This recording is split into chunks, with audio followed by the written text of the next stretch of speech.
Commander Thane stood on the bridge of the exploration vessel Wanderer, watching the small blue planet slowly rotate on his main screen. Sol 3, as his navigation computer called it, looked ordinary enough. White clouds swirled over brown and green countenance. 2 small ice caps marked the poles. A single moon hung in the darkness nearby. "Standard Classum world," reported his science officer, a tall being with silver skin and 4 arms. "Oxygen-nitrogen atmosphere. Liquid water oceans. Temperature range suitable for carbon-based life." Thane nodded without much interest. He'd seen dozens of worlds like this one during his 20 years with the Galactic Federation exploration fleet. Most harbored primitive life forms. A few had developed basic civilization. None had proved particularly interesting. "Life signs," he asked. "Confirmed. Single dominant species across all major landmasses. Technology level appears to be early industrial. They have achieved basic flight and primitive space travel. Several orbital installations detected." The commanders. Second in command, a stocky reptilian creature named Borin, laughed. "Another bunch of savages playing with rocket ships. Should we mark them for gradual integration?" Thane was about to agree when his communications officer spoke up. "Sir, we're receiving multiple radio transmissions from the planet's surface. The signals appear to be entertainment broadcasts. Music, dramatic performances, news reports. Let me hear some of it." The bridge filled with sounds from Earth. First came music with heavy drums and electric guitars. Then voices speaking in different languages. A weather report from somewhere called Chicago, a comedy show that made no sense to the alien listeners. "Fascinating," said the science officer. "They broadcast their culture into space with no apparent concern for who might be listening. Either they're completely unaware of other civilizations, or they're remarkably trusting." Thane studied the data scrolling across his screens. The planet's inhabitants called themselves humans. They lived in hundreds of separate nations and spoke thousands of different languages. Most shocking of all, they were constantly fighting wars among themselves. "Look at this," Borin said, highlighting sections of the planetary scan. "Energy signatures consistent with nuclear weapons. Chemical warfare. Biological agents. These creatures are trying to exterminate their own species." The commander shook his head. "Typical pre-contact behavior. They'll grow out of it once they join the Federation and learn proper civilization." What Thane couldn't see was happening 3 miles beneath the Sahara.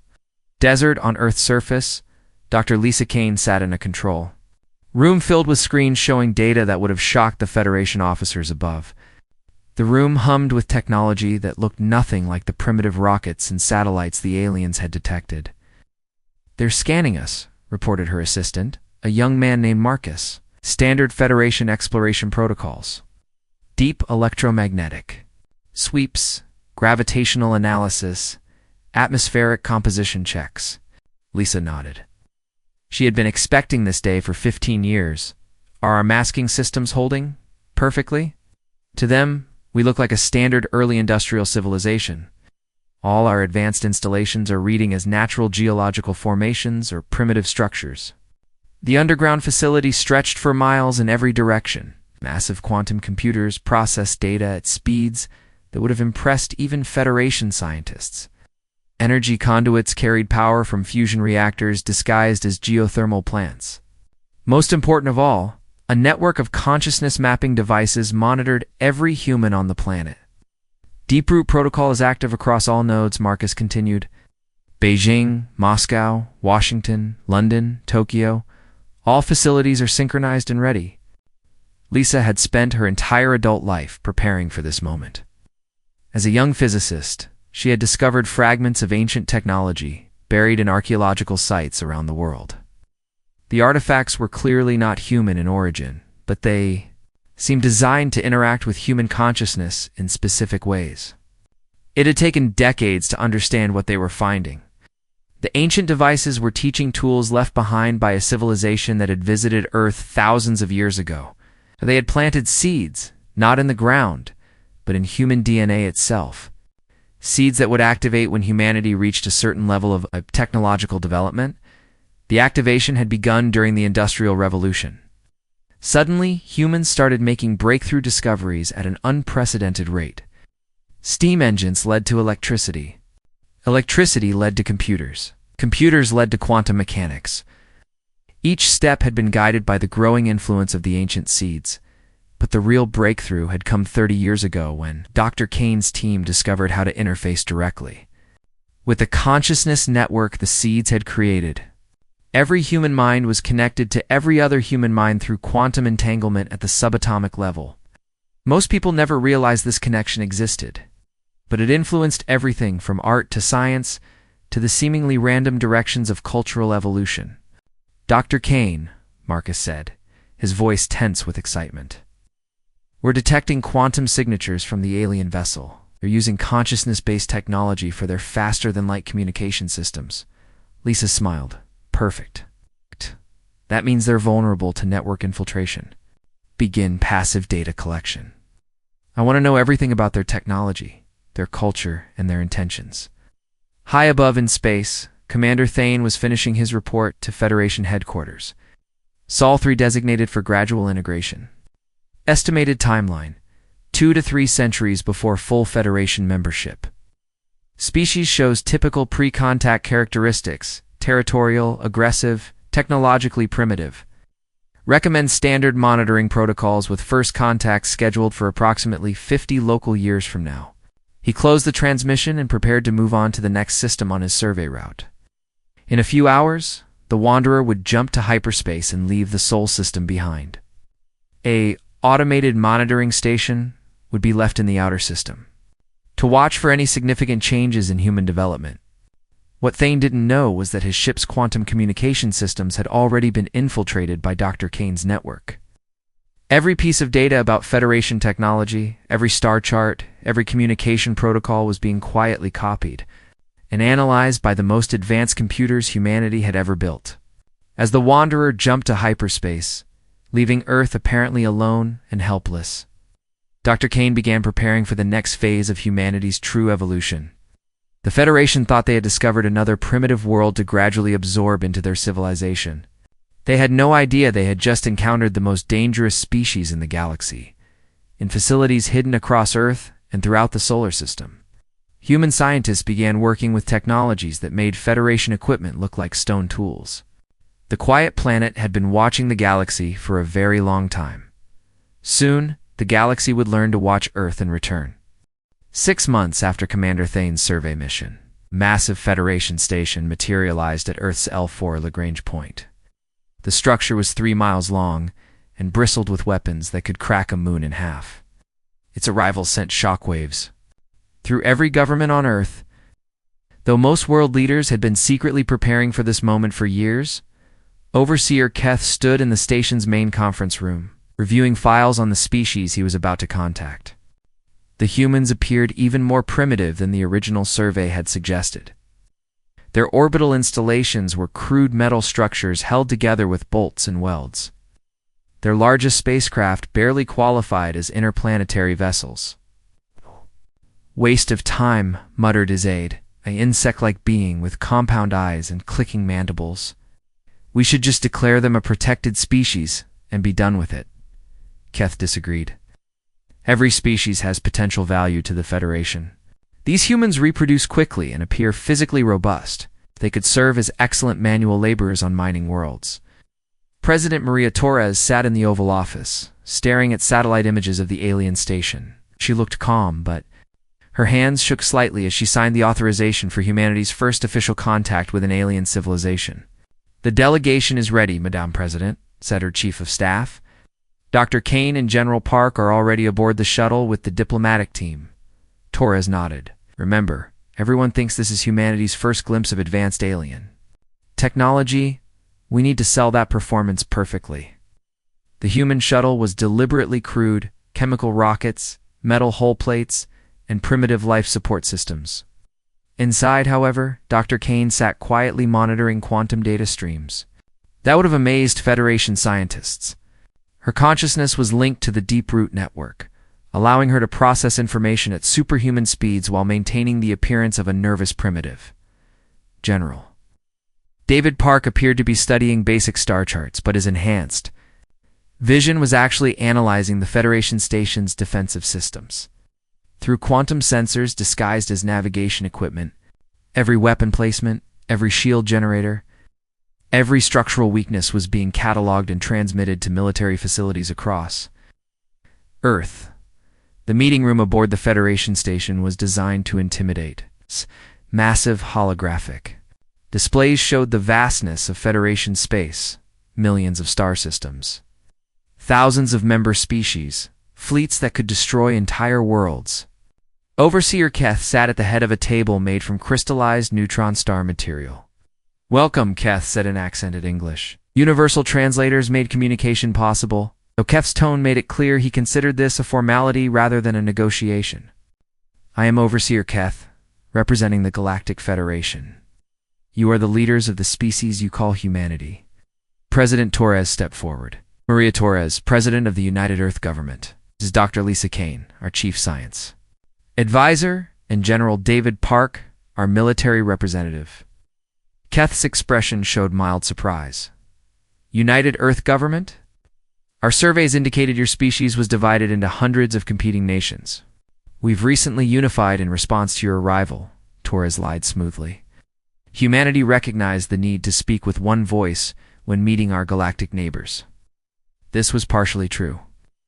The world's governments had created the United Earth Government as a diplomatic fiction, though each nation maintained its sovereignty. More important, the real unity came through the Deep Root Network, which allowed instantaneous coordination between every human leader on the planet. Efficient, Keth acknowledged. "This will simplify the integration process. Please, sit. We have much to discuss." The humans took their seats as Keth activated a holographic display showing a document written in Federation legal code. "This is the Standard Incorporation Treaty. All primitive species sign this agreement when joining the Federation." Dr. Keynes. Enhanced consciousness processed the document in seconds. The terms were even worse than they had anticipated. Earth would become a tributary world required to provide raw materials, food, labor to more advanced Federation members. Humans would be classified as a developing species with limited rights and no representation in Federation government. Most insulting of all, the treaty included clauses allowing Federation members to relocate human populations as needed for industrial projects. Entire cities could be moved to serve as workforce for mining operations on distant worlds. "The terms seem rather one-sided," President Torres said carefully. "What benefits does humanity receive in return?" Keth looked puzzled, as if the question made no sense. "You receive the protection of the Federation and access to basic technologies appropriate for your development level. Clean fusion power, simple medical treatments, improved agricultural techniques. And in return, we provide labor and resources. Valued at," Dr. Kane had been rapidly calculating the economic implications. "Approximately 10,000 times the value of the technology you're offering." "The calculation is irrelevant," Keth replied dismissively. "Primitive species always begin as resource providers. In time, perhaps a few thousand years, your people may advance enough to qualify for improved status." General Park leaned forward. "What if we decline this generous offer?" Keth's aide made a chittering sound that might have been laughter. "Decline? No primitive species has ever declined Federation membership. The benefits are too obvious, but hypothetically," Park pressed. "What if we wanted more time to consider the terms?" The temperature in the room seemed to drop several degrees. Keth's expression hardened. "The Federation does not make requests, General. We make offers. Species that refuse our offers typically find themselves facing enforcement action." "Enforcement? Action?" Torres asked. "Military intervention to protect Federation interests and ensure galactic stability. Admiral Voss commands the enforcement fleet currently positioned throughout your solar system. 200 warships armed with weapons. That could reduce your planet to asteroid fragments." Dr. Kane felt the Deep Root Network processing billions of calculations per second. Every human connected to the system was analyzing the threat, studying the alien technology, and preparing countermeasures. To Keth, she appeared to be a frightened scientist overwhelmed by the scope of galactic civilization. "We need time to present these terms to our people," Torres said. "This is the most important decision in human history." Surely you understand the need for careful consideration. Keth consulted a timepiece that showed Federation's standard time. You have 30 local days. Return here with your signed agreement, or face the consequences of defying the Federation. The human delegation returned to Earth in apparent shock and confusion. News networks showed footage of world leaders in emergency sessions, scientists struggling to understand alien technology, and military officials acknowledging humanity's complete helplessness against Federation firepower. But in hidden facilities around the world, a very different conversation was taking place. Dr. Kane stood in the Deep Root Control Center, surrounded by quantum displays showing the positions of every Federation ship in the solar system. Analysis complete, she announced to the assembled team. Their technology is exactly what we expected. Consciousness-based quantum computers, faster than light drives, powered by manipulated spacetime. Weapons that use controlled gravitational fields. Vulnerabilities? Asked General Park. Extensive. Their entire technological base depends on quantum consciousness interfaces. Every ship, every weapon, every communication system can be accessed through the same networks we've been developing. For decades, Marcus, her assistant, looked worried. But they have 200 warships, even if we can disable some of them. We won't be disabling them, Dr. Kane smiled. We're going to take control of them. Every Federation ship in the system is about to become part of humanity's first interstellar fleet. She activated a communication channel that reached every human on Earth and throughout the solar system. Deep Root Protocol 7 is now active. Phase 2 begins in 72 hours. All nodes report readiness status. The responses came flooding, back through quantum channels invisible to Federation sensors. Hidden bases on Mars, Europa, and the moons of Saturn all reported full readiness. Disguised installations throughout Earth's oceans and under major cities confirmed their systems were online. Admiral Voss, commanding the Federation enforcement fleet from his flagship in the outer solar system, reviewed reports from his scouts. The humans appeared to be panicking as expected. It's increased military activity, but nothing that poses any threat to Federation forces. His sensors couldn't detect the quantum communications web that now connected every human in the solar system. They couldn't see the consciousness networks that were quietly infiltrating every Federation computer system. Most importantly, they couldn't sense the ancient technology that was finally awakening after millennia of dormancy. 30 days later, President Torres would return to the Federation station with humanity's answer. But by then, Admiral Voss would discover that his enforcement fleet no longer belonged to the Federation. The hunt was about to begin. Admiral Voss watched the countdown timer reach 0 with grim satisfaction. The 30-day ultimatum had expired, and the humans had not returned with a signed treaty. From his flagship Dominion, positioned in the outer reaches of the Sol system, he commanded the largest enforcement fleet the Federation had assembled in decades. Begin Phase 1, he ordered. Target their orbital installations first. Make it surgical. We want them to surrender, not fight to extinction. The first wave of Federation ships moved toward Earth's orbit with practiced precision. Their weapons charged with contained gravitational fields that could tear apart any human structure. The attack was meant to be a demonstration, destroy humanity's pathetic space infrastructure, and force immediate capitulation. The human response was exactly what Voss expected. Small fighter craft launched from hidden bases, firing primitive missiles that exploded harmlessly against Federation shields. A few orbital platforms managed to target the alien ships with particle beams that barely registered on their sensors. Primitive weapons, reported Captain Nell, Voss's tactical officer. Their most advanced systems are at least 2 centuries. Behind our technology, this will be over within hours. But something was wrong. The first Federation destroyer to reach Earth orbit, the Swift Strike, suddenly veered off course. Its navigation systems reported conflicting data, sensors showed.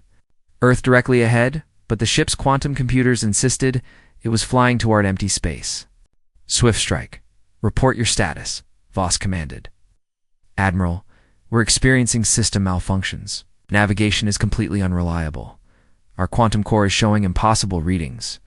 Within minutes, similar reports flooded in from across The fleet. Ships found themselves unable to maintain formation as their navigation systems provided contradictory information. Weapons targeting systems locked onto friendly vessels instead of human targets. Most disturbing of all, crew members began reporting severe psychological effects. Commander Thane, now serving aboard the cruiser Seeker, felt the first symptoms during the initial attack. He was reviewing tactical displays, when suddenly he wasn't on his ship anymore. He was standing in a primitive human dwelling, watching a female human prepare food for her offspring. He could feel her emotions: love, worry, determination to protect her family. The vision lasted only seconds, but it felt completely real. Thane stumbled backward, confused and disoriented. Around him, other crew members were showing similar symptoms. Some stared blankly at their control panels. Others spoke in languages that sounded almost human. "What's happening to us?" asked his navigation officer, a tall reptilian being whose scales had turned pale with fear. Before Thane could answer, another vision struck him. This time he was a human male, standing on a battlefield covered in smoke and blood. He felt the weight of primitive weapons in his hands and experienced the human emotion they called grief as he mourned. Fallen comrades. The visions were spreading throughout the Federation fleet like a plague. Ship after ship reported crew members experiencing shared hallucinations, temporal displacement episodes, and consciousness fragmentations. Admiral Voss tried to maintain control, but his own mind was beginning to fracture in the deep root control. Center beneath the Sahara, Dr. Kane monitored the quantum consciousness assault with clinical precision. Massive displays showed the status of every Federation ship in the system. Neural pathway diagrams tracked the spread of human consciousness patterns through alien minds. Phase 1 complete, reported her technical team. Quantum virus infiltration has reached 93% of the enemy fleet. Consciousness integration is proceeding ahead of schedule.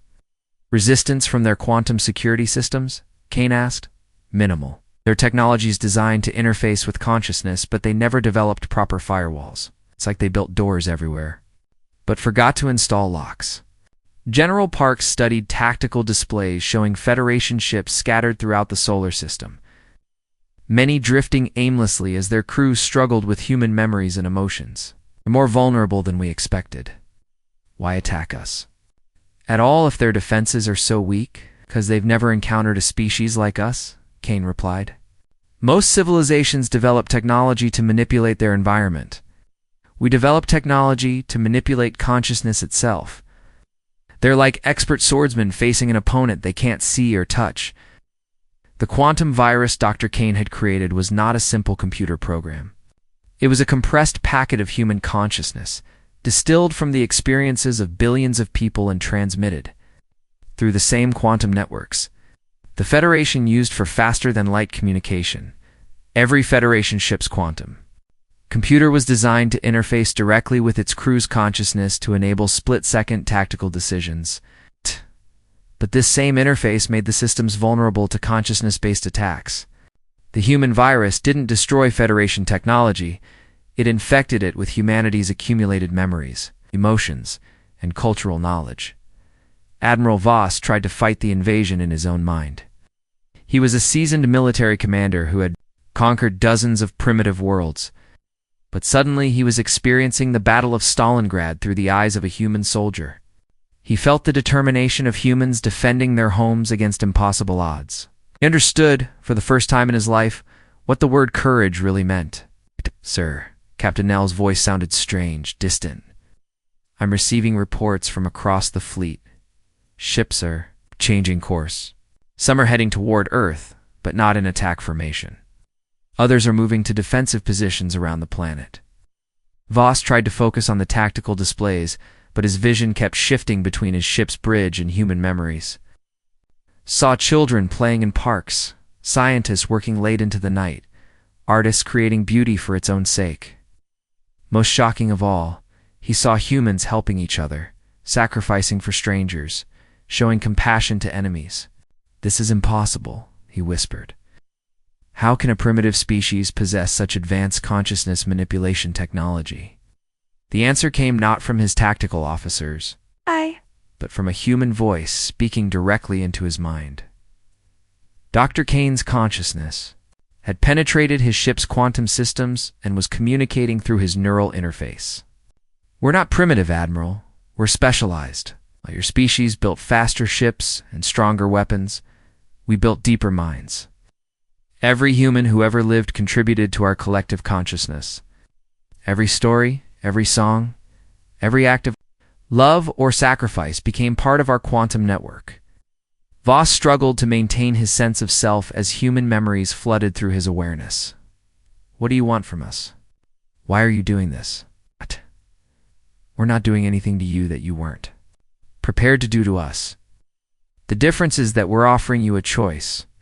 You can fight the integration and drive yourself insane, or you can accept it and experience consciousness as humans do."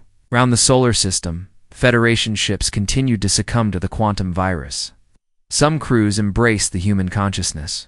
Patterns, finding their enhanced awareness, allowed them to understand the universe in ways they had never imagined. Others resisted, leading to complete psychological breakdown as their minds fragmented under the strain. Commander Thane found himself in the bridge of a human spacecraft, though he knew he was still aboard the Seeker. But this human vessel was unlike anything in the Federation surveys.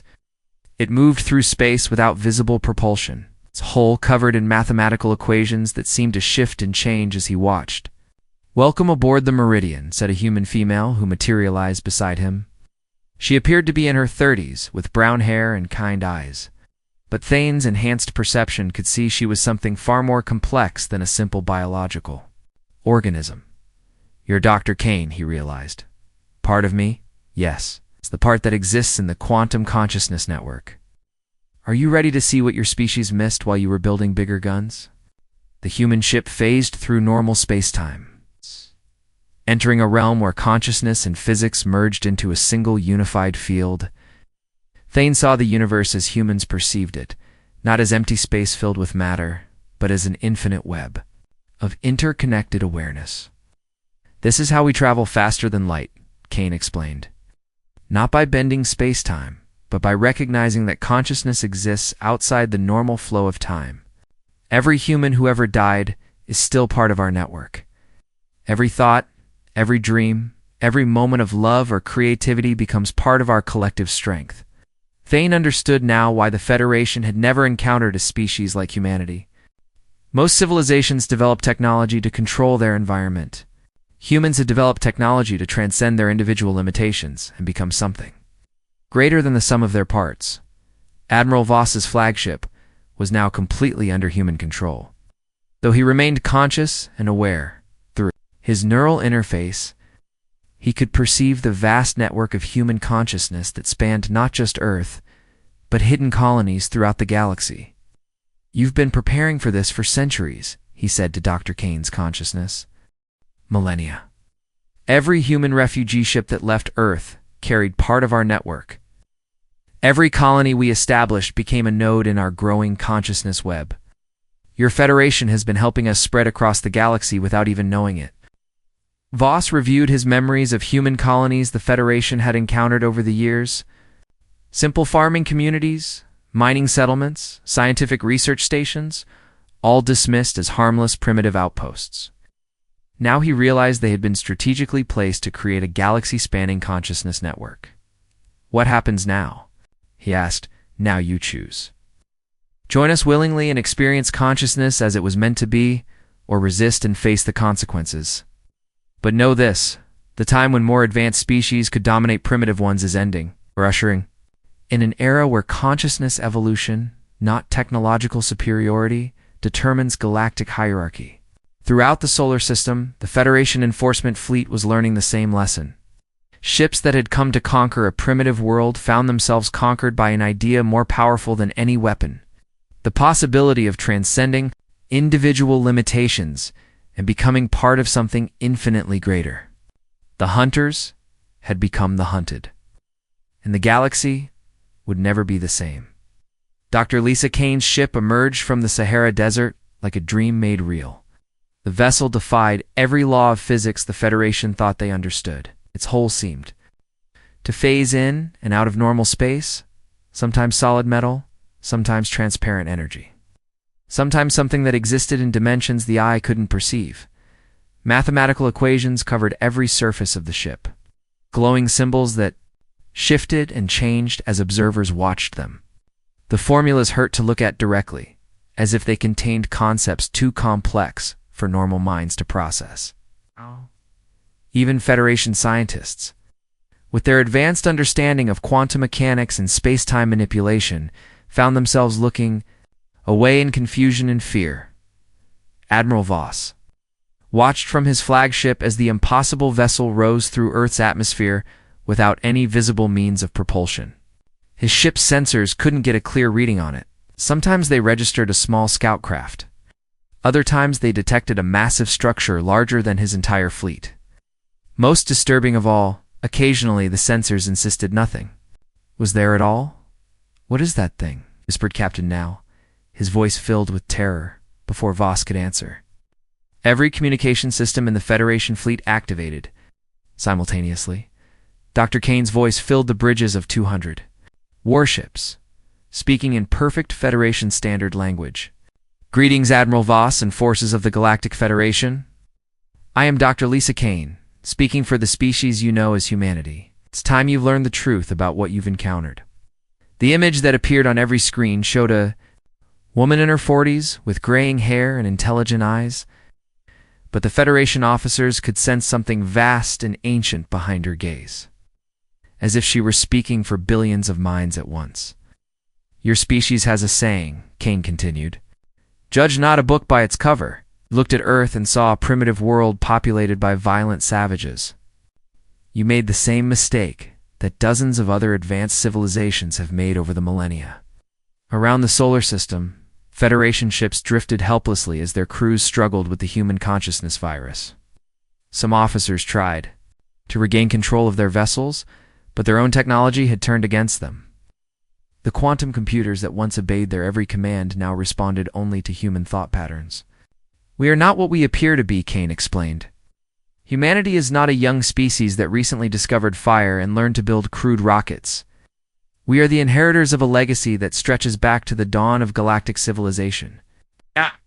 Main display on Voss's bridge changed, showing images from Earth's ancient past. But these weren't the primitive cave paintings and stone tools that Federation archaeologists had catalogued. Instead, they saw massive structures that predated human civilization by thousands of years. Quantum resonance chambers hidden beneath the pyramids, consciousness amplification networks buried under major cities, technology that had been waiting in the ground for humanity to evolve enough to use it. 50,000 years ago, an ancient race visited Earth, Kane continued. They were the first species to achieve true consciousness transcendence, evolving beyond physical form into pure awareness. But they understood that consciousness without purpose leads to stagnation. So they planted seeds throughout the galaxy, buried deep in the genetic code of promising species. Commander Thane, still trapped in his ship's quantum systems, experienced flashes of memory that weren't his own. He saw the ancient visitors as they walked among early humans, their forms shifting between matter and energy. They looked like gods to the primitive humans, but their true nature was far more complex. The seeds they planted weren't just genetic modifications, Kane explained. They were quantum consciousness templates, designed to activate when a species reached the proper level of development. Most species never triggered the activation. They focused on technology, on building faster ships and stronger weapons. A few species, like humanity, developed along different paths. The images changed again, showing human development throughout history. The Renaissance wasn't just a period of artistic achievement, it was the beginning of consciousness evolution. As the ancient seeds started to influence human creativity, the scientific revolution wasn't just about understanding the physical world. It was about learning to perceive reality through enhanced awareness. Every great human achievement has been guided by the growing influence of our consciousness network, Kane said. Every artist who created beauty, every scientist who discovered truth, every leader who inspired others, they were all connected to the same quantum field that now spans the galaxy. General David Park's image appeared beside Kane's, to Federation. Observers, he looked like a simple military officer. But those infected with the consciousness virus could perceive his true nature, a node in the vast network of human awareness. Capable of processing information at speeds that made Federation computers look like simple calculators. The colonies you've been monitoring aren't just farming settlements, Park explained. They're consciousness amplification nodes, each one designed to extend our network to new star systems. Every human refugee ship that left Earth carried part of our collective awareness. Every research station you dismissed as primitive has been studying your technology and preparing for this moment. Admiral Voss felt his own consciousness fragmenting as the truth became clear. The Federation hadn't been expanding into empty space. They had been walking into a carefully laid trap. Every system they had explored, every species they had contacted, every technological advance they had made had been observed and analyzed by a network of consciousness that spanned the galaxy. "We know everything about you," Kane said, her voice carrying the weight of billions of minds. "Your weapons, your ships, your culture, your history. We've been watching you for centuries, learning from your mistakes, preparing for the day when you would inevitably discover Earth." The consciousness virus had spread beyond the Federation fleet. Through their quantum communication networks, it was reaching Federation space itself. Millions of Federation citizens were beginning to experience human memories and emotions. Advanced civilizations that had ruled the galaxy for millennia were discovering what it meant to feel empathy, compassion, and hope. "You're wondering why we're doing this?" Kane continued. "Why we've spent so long preparing for this confrontation. The answer is simple. The galaxy is dying." New images filled the screens, showing the true state of galactic civilization. Beneath the surface of Federation prosperity lay a dark truth. Species were becoming extinct at an unprecedented rate. Creativity and innovation had stagnated. The most advanced civilizations had become so focused on maintaining their technological superiority that they had forgotten how to grow, how to change, how to evolve. Consciousness without challenge leads to decay, Kane explained. Your Federation has become a collection of museum pieces, ancient species preserving their power by preventing others from advancing. You've created a galaxy where strength is measured only by the ability to destroy, where intelligence is valued only for its capacity to dominate. But humanity offered something different. Through their consciousness network, they shared not just knowledge but wisdom, not just power but purpose. Every human who died didn't simply vanish their experiences. Their insights, their capacity for growth, became part of the collective that would guide the species forward. "We are evolution itself," Kane said. "You're what your species could become if you chose growth over stagnation, cooperation over domination, consciousness over mere technology." The final revelation came as Dr. Kane's ship approached Admiral Voss's flagship. The mathematical equations on its hull weren't just decorative. They were a map of consciousness itself, showing the pathways through which awareness could transcend individual limitations and become part of something greater. "The choice is yours," Kane said. "Join us willingly and experience what it means to be truly alive. Or resist and watch your civilization crumble as consciousness evolves beyond your ability to control it." Throughout the Federation fleet, the decision was being made ship by ship, mind by mind. Some officers embraced the human consciousness. Patterns, finding their enhanced awareness, allowed them to perceive beauty and meaning they had never imagined. Others fought against the infection, clinging to their old ways of thinking, even as their minds shattered under the strain. The galaxy stood at a crossroads. The age of technological domination was ending. The age of consciousness evolution was about to begin. Admiral Voss found himself standing in a place that couldn't exist. He was no longer on his ship's bridge, but he wasn't anywhere else either. The space around him looked like a vast library made of light, with shelves that stretched into infinity. Each book on the shelves glowed with its own inner fire, containing the memories and experiences of every human who had ever lived. "Welcome to the Deep Root," said Dr. Kane, appearing beside him, but she wasn't alone. Thousands of human figures surrounded them, people from every era of human history. Ancient farmers stood next to modern scientists. Medieval artists spoke with space-age engineers. All of them were part of the same vast consciousness network. "This is impossible," Voss whispered. "The dead cannot speak." "Death is just another word for transformation," replied a human male who introduced himself as Marcus. "When our bodies die, our consciousness joins the network. We become part of something larger than ourselves." Voss looked around the impossible space with growing wonder and terror. "You're showing me your afterlife? We're showing you our reality," Kane corrected. "This is how humans exist now. Individual bodies, but shared consciousness. Separate experiences, but connected wisdom. We are one species, but we are also something more than the sum of our parts." The library around them began to change, showing scenes from Earth's history. But these weren't the violent conflicts and primitive struggles that Federation surveys had focused on. Instead, Voss saw moments of incredible beauty and achievement. Humans building hospitals to heal the sick. Scientists working together to solve problems that benefited everyone, creating works that spoke to the deepest parts of the human spirit. "Your people always focused on our wars," said an elderly human woman. "But you missed the more important story. For every human who chose violence, 1,000 chose cooperation. For every act of hatred, there were countless acts of love." Psst. Felt his own consciousness expanding as he absorbed these experiences. He was beginning to understand that humanity's true strength wasn't their hidden technology or their consciousness network.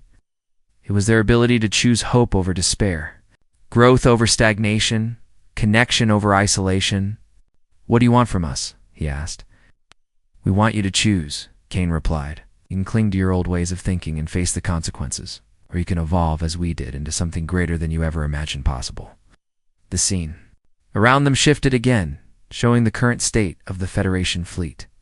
Most ships were now completely under human control, their crews either embracing the consciousness network or struggling with psychological breakdown. The infection was spreading far beyond the solar system.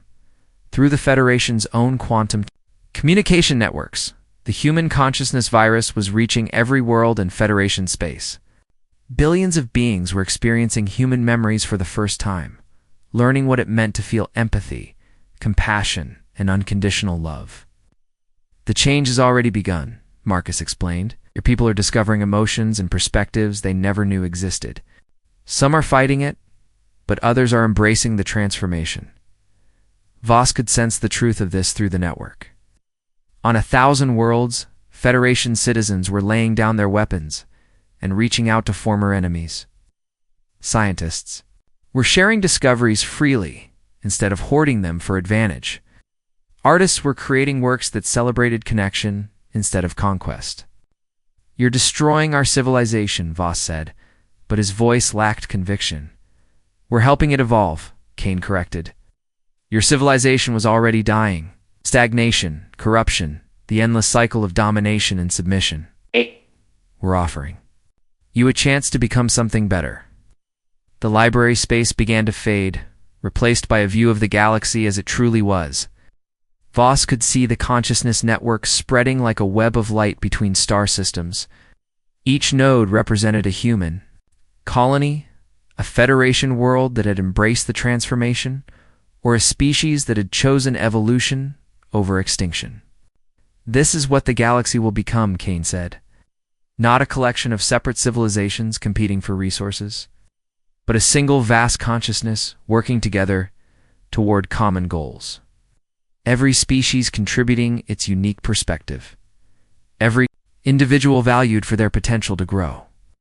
But Voss could also see the resistance. Some Federation worlds had closed their communication networks, trying to prevent the consciousness virus from spreading. Military fleets were mobilizing to launch counterattacks against human colonies. The old guard was preparing for a final battle to preserve their way of life. "They won't give up easily," he warned. "We know," Kane replied. "But consciousness is like water. It finds a way around any obstacle. The transformation cannot be stopped, only delayed." The proof of this was already evident throughout the solar system. Federation ships that had tried to resist the human influence were now drifting helplessly through space. Their crews driven insane by the conflict between their old programming and the new awareness trying to emerge. Only those who had embraced The change remained functional. Commander Thane appeared in the library space. But he was no longer the same being who had first surveyed Earth. His consciousness had been transformed by exposure to human experiences, expanded beyond its original limitations. "I understand now," he said to Voss. "We were never really alive before. We were just following programs, repeating the same patterns over and over again. The humans showed us what it means to truly think, to truly feel, to truly choose." Felt the weight of decision pressing down on him. He could sense his own consciousness fragmenting under the strain of resisting the transformation. But he also felt the terrifying possibility of letting go, of surrendering his individual identity, to become part of something larger. "If I join you," he asked, "what happens to who I am?" "You become more than who you were," Kane answered. "Your memories, your experiences, your unique perspective, they all remain. But they become part of a greater whole you gain access to. The wisdom of billions of minds while still maintaining your individual voice." The choice was made not through logic or strategy, but through a simple recognition of truth. Voss felt his resistance crumble as he finally understood what the humans were offering. Not conquest, but cooperation. Not domination, but transformation. Not the end of his civilization, but its rebirth into something far greater. "I choose evolution," he said. The library space exploded into light as Admiral Voss's consciousness joined the human network. His memories and experiences flowed into the collective database, adding the perspective of a seasoned Federation military commander to humanity's growing understanding of galactic civilization. 1 year later, the transformation was complete. The former Federation had become something unprecedented in galactic history, a voluntary alliance of consciousness-linked species working together toward common goals. Wars had ended not through conquest, but through understanding. Poverty had been eliminated not through redistribution, but through cooperation. Scientific advancement had accelerated beyond all previous records as billions of minds worked together on shared problems. Commander Thane, now serving as an ambassador to newly discovered species, stood on the observation deck of a ship that embodied the new galactic order. The vessel combined Federation engineering with human consciousness technology, creating something that was both powerful and beautiful. Another primitive species requesting contact reported his aid. A human named Rachel, who had been born after the transformation. She had never known a galaxy where species fought each other for dominance. "Primitive," Thane repeated, remembering, when he had used that same word to describe humanity. "Let's go meet our new neighbors. They might surprise us." On Earth, Dr. Kane stood in the same underground facility where she had first detected the Federation's arrival. But the room had changed, expanded into a vast chamber that housed the central nodes of the Galactic Consciousness Network. Of points of light represented the minds of beings throughout the galaxy, all connected, all contributing to the collective wisdom of the species. Phase complete, she announced to the assembled team. Galactic Consciousness Network established. All major species successfully integrated, but even as she spoke, her enhanced awareness was reaching beyond the galaxy's borders. Sensing other civilizations in distant star clusters, some were peaceful, but others were predatory, expanding empires that viewed consciousness-linked species as threats to be eliminated. "The next phase begins," she said quietly. "We've transformed one galaxy. Now we have to protect it from those who would destroy what we've built." The small blue planet that had once seemed so insignificant now stood at the center of the greatest transformation in galactic history. Earth had revealed its true power, not the ability to destroy, but the capacity to create something beautiful from the chaos of competing civilizations. The galaxy would never be the same.